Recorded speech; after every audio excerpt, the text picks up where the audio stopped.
শুভ অপরাহ্ন।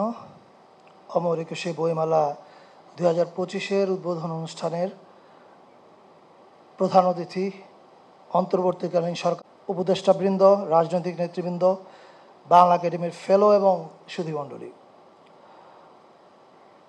আমরা একটা নতুন সময়ে আজকে এই বইমেলা উদ্বোধন করছি। নতুন বাংলাদেশে আমরা জানি জুলাইয়ের মধ্য দিয়ে বাংলাদেশ একটা নতুন পর্বে প্রবেশ করেছে। ফলে আমি প্রথমেই এই জুলাইতে যারা শহীদ হয়েছেন তাদের প্রতি শ্রদ্ধা জানাই এবং যারা আন্দোলন করেছেন এবং যাদের বীরত্বের কারণে বাংলাদেশ দ্বিতীয়বার স্বাধীনতা পেয়েছে তাদের সবাইকে আমি শ্রদ্ধার সাথে স্মরণ করছি। পাশাপাশি আমি মহান মুক্তিযুদ্ধ এবং ভাষা আন্দোলনে যারা প্রাণ দিয়েছেন তাদের সবাইকে আমি শ্রদ্ধার সঙ্গে স্মরণ করছি। প্রিয় সুধীবৃন্দ, আমি আজকে আসলে বাংলা একাডেমি নিয়েই মূলত কিছু কথা বলবো, কারণ অন্যান্য প্রসঙ্গে অন্য অতিথিরা কথা বলেছেন ইতিমধ্যেই। বাংলা একাডেমি শিল্প সাহিত্যের একটা গবেষণাধর্মী প্রতিষ্ঠান, তাই এই প্রতিষ্ঠানকে সর্বাগ্রে গবেষণার দিকে মনোযোগ দিতে হবে, এটা সত্য কথা। এবং আমরা জানি ইতিমধ্যেই বাংলা একাডেমি আমরা দায়িত্ব নেওয়ার পরে এ বিষয়ে উদ্যোগ নিয়েছে। সম্প্রতি বাংলা একাডেমি 50টি গবেষণা প্রবন্ধ এবং 1 বছর মেয়াদী 10টি গবেষণা বৃত্তির প্রস্তাব আহ্বান করেছে। এছাড়া তরুণ লেখকদের জন্য কর্মশালা এবং বই প্রকাশের ব্যবস্থাও নিয়েছে। কিন্তু তারপরেও আমি বলবো যে আমাদের একটু আত্মসমালোচনা করার প্রয়োজন আছে, বা আত্ম উপলব্ধি করার যে আমাদের সামনে নতুন রাস্তা কী হওয়া উচিত। বাংলা একাডেমি যে কোনো কারণেই হোক,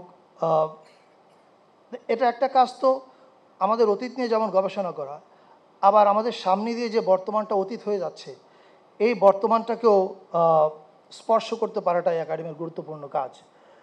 আমরা দায়িত্ব নেওয়ার পরে যেটা ফিল করতে পেরেছি যে আমাদের নতুন চিন্তা যারা উস্কে দেয়, বা নতুন ভাষ্য বা নতুন ভাষা, যে কোনো শিল্পের যে কোনো ফর্ম বা আমাদের সংস্কৃতির যে কোনো শাখার ক্ষেত্রেই এটা যারা উস্কে দেয় তাদের সঙ্গে বাংলা একাডেমির যোগাযোগটা একটু সীমিত, অনেক কম বললেই চলে। আমরা তাই মনে করেছি যে বাংলা একাডেমির একটা সার্বিক সংস্কার প্রয়োজন। আমরা সেই উদ্যোগ নিয়েছি। আপনারা কিছুদিনের মধ্যেই জানতে পারবেন লেখক, গবেষক এবং আমাদের গুরুত্বপূর্ণ চিন্তাবিদদের সমন্বয়ে আমরা একটা সংস্কার কমিটি গঠন করব, যে কমিটির কাজ হবে বাংলা একাডেমিটাকে একটা চলমান প্রতিষ্ঠানে পরিণত করা, এবং এটার সঙ্গে নতুন পুরনো চিন্তার গবেষণা যেমন হবে তেমনি নতুন চিন্তার যেন একটা সংযোগ তৈরি হয়। এই ব্রিজটা যদি আমরা করে যেতে পারি তাহলে আমরা মনে করি যে এই একাডেমিটা একটা চলমান প্রতিষ্ঠানে পরিণত হবে, এবং এটাকে আমরা আমাদের একটা গুরুত্বপূর্ণ সংস্কার কাজ হিসাবে গ্রহণ করেছি।